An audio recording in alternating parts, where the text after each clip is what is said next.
ሰላም ከመይቀንኹም ዕለታዊ ዜና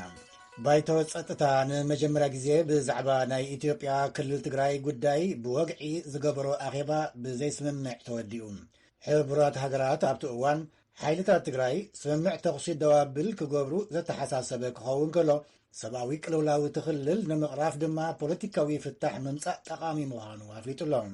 ኣብቲ ኣኼባ ክልተ ዝተፈላለዩ መርገጽታት ተንጸባሪቖም ነይሮም ኣሜሪካ ሕጂ እውን መንግስቲ ኢትዮጵያ ተበጻሕነት ሰብኣዊ ኣገልግሎታት ንምርግጋጽ ሓላፍነቱ ክፍጽም ኣለዎ ክትብል ከላ ሩስያ ብወገና ጉዳይ ትግራይ ናይ ኢትዮጵያ ናይ ውሽጢ ጉዳይ እዩ ኣብ ዝብል መርገጻ ጸኒዓላ ቻይና እውን ምስ ሩስያ ዝሰማማዕ መርገጽያ ኣንጸባሪቓ ተወካሊ ኢትዮጵያ ብወገኑ ኣባላት ቤት ምኽሪ ጸጥታ እቲ ሃገር ዘለዋ ብድሆታት ብዝግባእ ብምርዳእ ነቲ ትገብሮ ዘላ ጻዕሪ ክድግፉ ጸዊዕሎም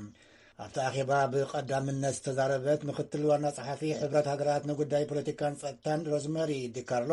ኢትዮጵያ ኣብ ወሳኒ ምዕራፍ ትርከባላ ድሕሪ ምባል ሓይልታት ትግራይ ስምምዕ ተኽሲ ደዋብል ክገብሩ ኣለዎም ኢላ ንተለወጥቲ ኣባላት ባይቶ ጸጥታ ብምውካል ዝተዛረበ ናይ ኬንያ ኣምባሳደር ብወገኑ ባይቶ ጸጥታ ነቲ ኣኼባ ምጽውዑ ብምቅዋም ኣፍሪቃውያን ናይ ባዕሎም ጸገም ባዕሎም ዝፈትሕሉ ዕድል ክወሃቦም ኣለዎ ኢሉ ከም ጸብጻብ ወኪልና ኬኔዲ ኣባተ ክብራ ሰማዕትና ሙሉእ ጸብጻብ ጽባሕ ሰሉስተ ጸበይና ሰራዊት ምክልኻል ኢትዮጵያ ካብ ክልል ትግራይ ዝወፀ ብኣርባዕተ ግንባራት ተኸፊሉ ልዕሊ ሓደ ወርሒ ብዝወሰደ መስርሕ ምዃኑ ቀዳማይ ሚኒስትር ኣብይ ኣሕመድ ኣፍሊጡ ኣብ ክልል ትግራይ ዘሎ ግጭት ብዙሕ ጣልቃ ምእታዊ ዘለዎ እዩ ዝበለ ዶክተር ኣብይ እቲ ግጭት ደው ክብል ዘይደልዩ ከም ዘለውን እቲ ዕላማ ድማ ንትግራይ ወሲካ ንኢትዮጵያ ንምድኻም ምዃኑን ሎሚ ንፓርላማ ሃገሩ ገሊጹ ሰበ ስልጣን ሕወሓት ብተደጋጋሚ ኣብ ዝህቦ መግለጽታት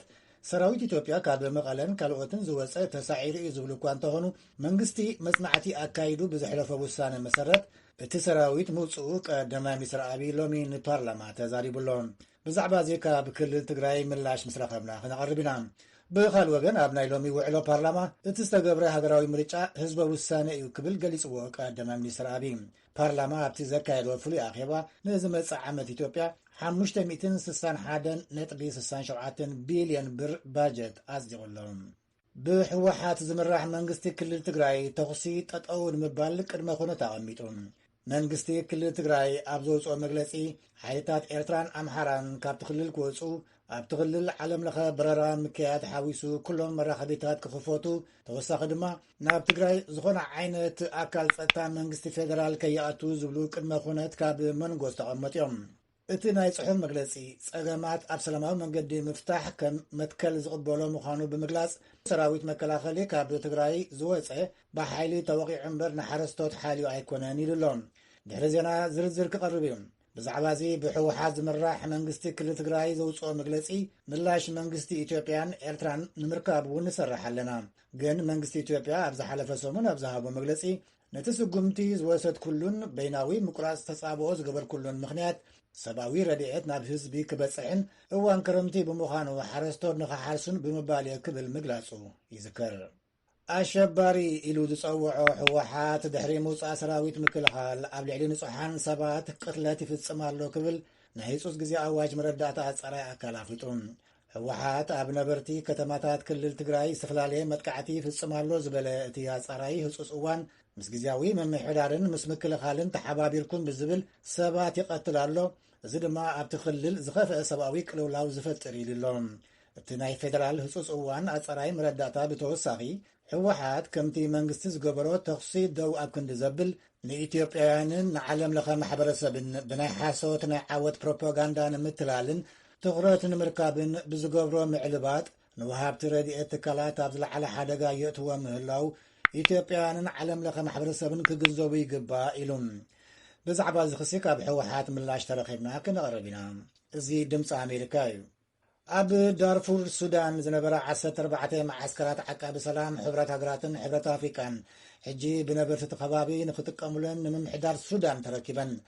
እተን 13 ዓመታት ኣብ ትሕቲ ዓቃቢ ሰላም ጸንሓ መደበራት ዝሓለፈ መጋቢት ኣብ መንጎ ኣብ ሱዳን ዝርከብ ተልእኮ ዓቃቢ ሰላም ሕብረት ሃገራትን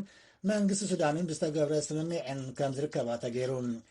ነበርቲ እቲ ከባቢ ካብቲ ዓቀብቲ ሰላም ገዲፎሞ ዝኸዱ ንብረት ተጠቀምቲ ከም ዝኾኑ እዩ ዝግለጽ ዘሎ እንተኾነ 8 ዝኾና መደበራት ድሮ በቶም ነበርቲ ከም ዝተዘምታ ይግለጽ ተዓቃቢ ሰላም ኣብ ዝወጻሉ እዋን ሕጂ ኣብ ዳርፉር ንዝፍጸም መጥቃዕቲ ዝሕተት መሰጋገሪ መንግስቲ ሱዳን እዩ ይብሉ ዲፕሎማት ሕብራት ሃገራት። ኣብ ዳርፉር ካብ 110 ሃገራት ዝተዋጹ 97,000 ዓቀብቲ ሰላም ነይሮም እዮም። معسكر سدتنياتات وين كتابة كوفيد كبصحهم ناي حبرات هجرات كار سدتنياتات يدفعلون UNHCR أب أفريقيا بفلاي أب سنغالن كاميرونن درو كتابة كوفيد زوستو سدتنياتات كم زمزقبي أفريطلون كم صبصاب رويترز من قصة بريطانيا بزي حقي نابتا هجر زقاتو بقابن زقصة حدش حقي يتأتاتلون بمسرات تستعمم حدش حقي زخونة بزي حقي كأتو استتحزسب كساب 4 عامات تصنح مأسرتي كفر دايم رئيس ليكانة باباسات فرانسيس دحريستا قبرلهم مطبحتي نقيحهم بزي حاجز يتنفسو خمزلو فاتيكان لومي سوني أفليطالان معالتي ناسنت أمريكا أبتحتي زتسفو جنكا زيادات انقاق زحات تقسقاس لبعي فيروس كورونا تباعيلان ممحدار جو بايدن قبل علي أنصار لبدا فيروس كورونا زوسدو قالسي تسفاز هبدا يخون انبر مس مقلقال حدثتي في القطات فيروسن أب حيالو زيقاتات أمريكا زرقه ناي زي مختاب معتيك أيقن ززاني اوان زي مخانو تقليسلون زينا بزفتسم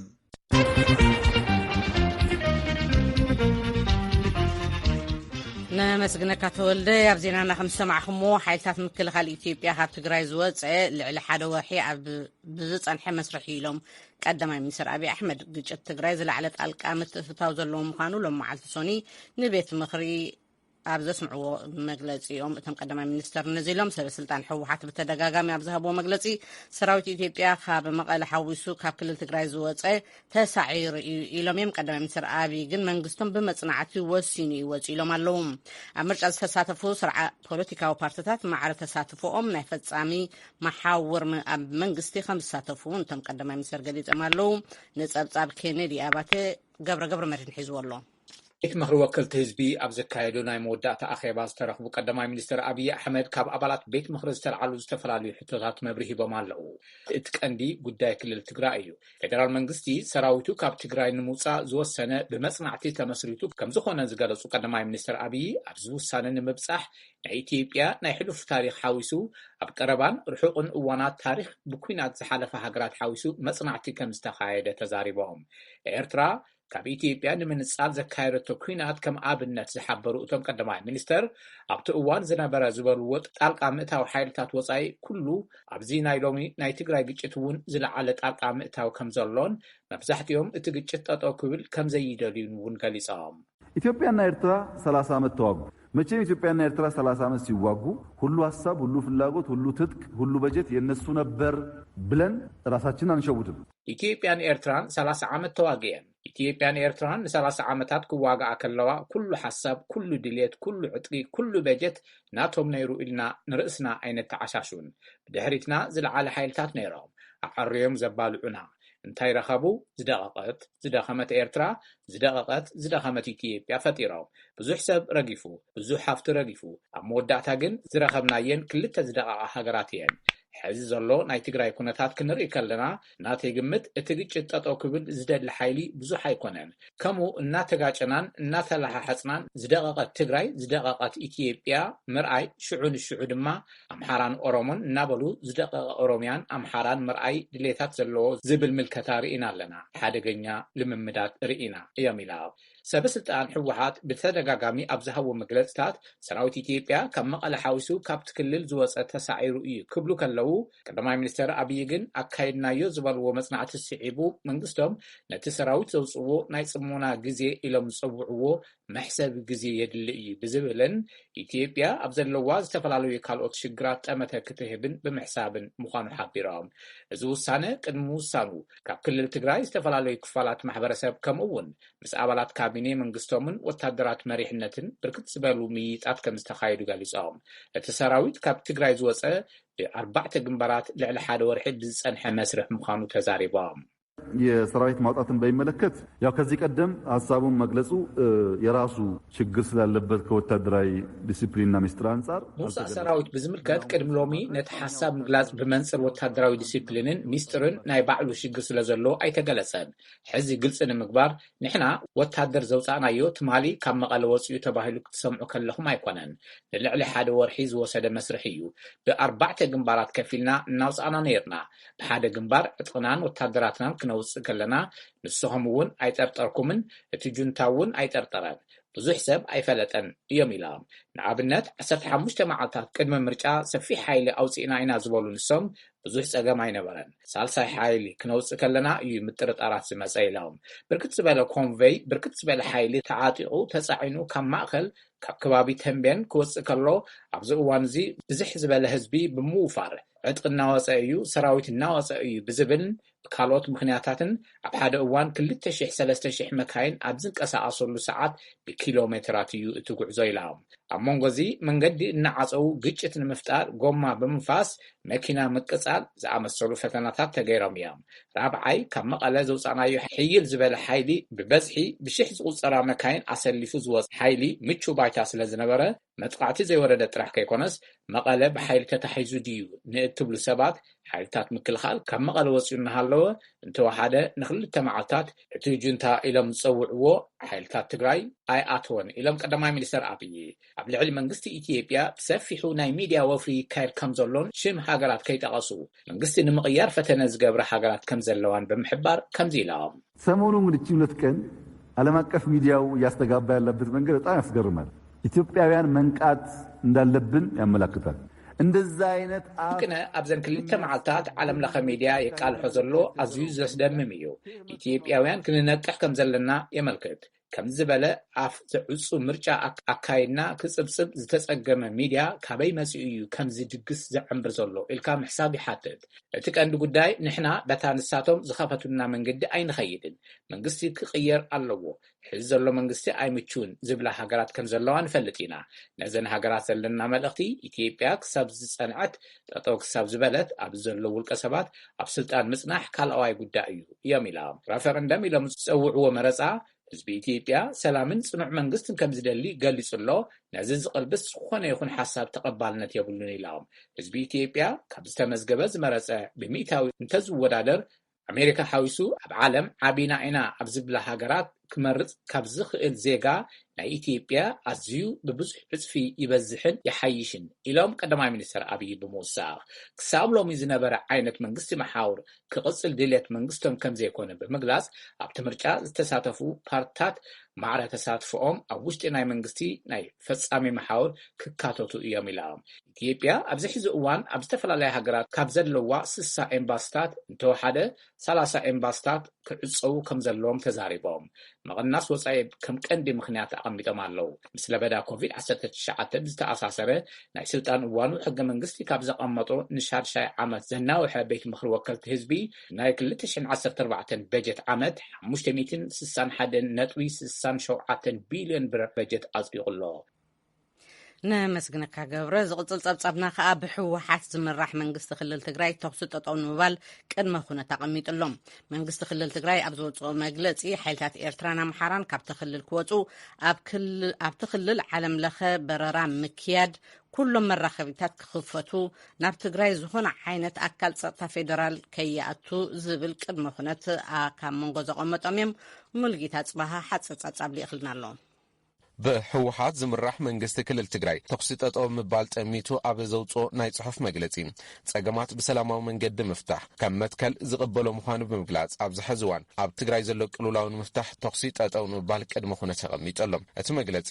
ሰራዊት ምክልኻል ኢትዮጵያ ካብ ትግራይ ዝወፀ ብሓይሊ ተወቂዑ እምበር ንሓረስቶት ሓሲቦ ኣይኮነን ክብል ገሊጾሎም ተኽሲ ጠጠው ምባል 7 ቅድመ ኩነት ዘቐመጠ እቲ መግለጺ ካብ ትግራይ ሓይልታት ኤርትራን ኣምሓራን ቅድሚ ኩናት ናብ ዝነበርዎ ቦታ ብዘይውዓል ሕደር ክምለሱ ብተወሳኺ ድማ ኣብ ውሽጢ ኢትዮጵያ ኣካላት ጸጥታ ኤርትራ ኣለዉ እዮም ንሳቶም እውን ክወፁ ይግባእ ኢሉ ምስ ትግራይ ዝተተሓዘ ምስ ኤርትራ ዝግበር ልዝብ እውን ብመንግስቲ ክልል ጥራሕ ዕልባት እንትረክብ ኢሉ እቲ መግለጺ ኣብ ትግራይ ዝተፈጸመ ገበን ኩናት ብኣገላልጻት መግለጺ ኣብ ዓሌት ምንጻት ዝተሳተፉ ዝበሎም መራሕቲ ኢትዮጵያን ኤርትራን ብተወሳኺ እውን ካልኦት ዝተሳተፉ ኣካላት ብውድብ ሕቡራት መንግስታት ብዝጣየሽ ኣካል ተጻርዩ ኣብ ዓለም ለኸ መድረኽ ተሓትትን እንትኾን ኢሉ ሰብኣ ሓገዝ ብኩሉ ኣማራጺ መጓዓዝያ ንህዝቢ ምብጻሕ እንትከኣልን ዝተመዛበሉ ዜጋታት ድማ ናብ ዝነበርዎ ቦታ እንትምለሱን ንዝበጽሖም ጉድኣት ድማ ካሕሳ እንትወሃቦም ክብል እቲ መግለጺ ሓቢሩ ህዝባዊ ኣገልግሎት ኤሌክትሪክ ቴሌኮሙኒኬሽን ባንኪ በረራ አውሮፕላን ትምህርቲ ሕክምና ንግድን ናብ ህዝቢ ብዘይ ምቁራጽ እንትበጽሕ ዓለም ለኸ በረራ ድማ ካብ መዕርፎ ነፈርቲ እቲ ክልል ምጅማር እንትከኣዲሉ እቲ መግለጺ ቀጺሉ በጀት 2013 ዓ.ም በቐጥታ ናብ ህዝቢ ዝተመረጸ መንግስቲ ኣታውን ትግበርን ዝኾነ ይኹን ናይ መንግስቲ ፌደራል ኣካል ጸጥታ ድማ ናብ ትግራይ ከይኣቱ እንትግበርን እዩ ክብል ሓቢሮሎም ድሕሪ 25 መስከረም ዝወጹ ሕግታት ሕጋውነት የብሎምን ዝበለ እቲ መግለጺ ትግራይ ዝምልከቱ ዝወጹ ሕግታት እንትስረ ተወሳኺ ድማ እስራት ፖለቲካ ዝበሎም ተወለድቲ ክልልን ካልኦት ኢትዮጵያውያንን እንትፍትሑ ኢሎም እዞም ዝርዝራት ዝከታተል ብውድብ ሕቡራት መንግስታት ዝተጣየሸ ኣካል እንትውልው ብሕወሓት ዝምራሕ መንግስቲ ክልል ትግራይ ተኽሲ ጠጠው ዘብል ይብል እቲ መግለጺ መብዛሕትኡ ከባቢታት ክልል ኣብ ትሕቲ ቁጥጥር ምዃኑ ብምግላጽ ናብቲ ክልል ትካላት ሰብኣዊ ሓገዝን ማዕኸናት ዜናን ብነጻነት ኣትዮም ክንቀሳቐሱ ይኽእሉ እዮም ኢሎም ንድምፂ ኣሜሪካ ሙልጌታ ጽባሃ መቐለም ነመስግነካ ሙልጌታ ብዛዕባ ዝብሕወሓት ዝምራሕ መንግስቲ ክልል ትግራይ ዘውፅኦ መግለጺ ምላሽ መንግስቲ ኢትዮጵያን ኤርትራን ንምርካብ ንሰርሕ ኣለና ግን መንግስቲ ኢትዮጵያ ብዝሓለፈ ሰሙን ኣብ ዝሃቦ መግለጺ ነቲ ስጉምቲ ዝወሰድ ኩሉን በይናዊ ምቁራጽ ተጻብኦ ዝገበር ኩሉን ምክንያት ሰብኣዊ ረድኤት ናብ ህዝቢ ክበጽሕን እዋን ክረምቲ ብምዃኑ ሓረስቶት ንኽሓርሱን ብምባሉ ዝዝከር እዩ እዚ ሬድዮ ድምፂ ኣሜሪካ እዩ ናብ ሰሙናዊ ስፖርታዊ ጸብጻብ ክንሓልፍ ኢና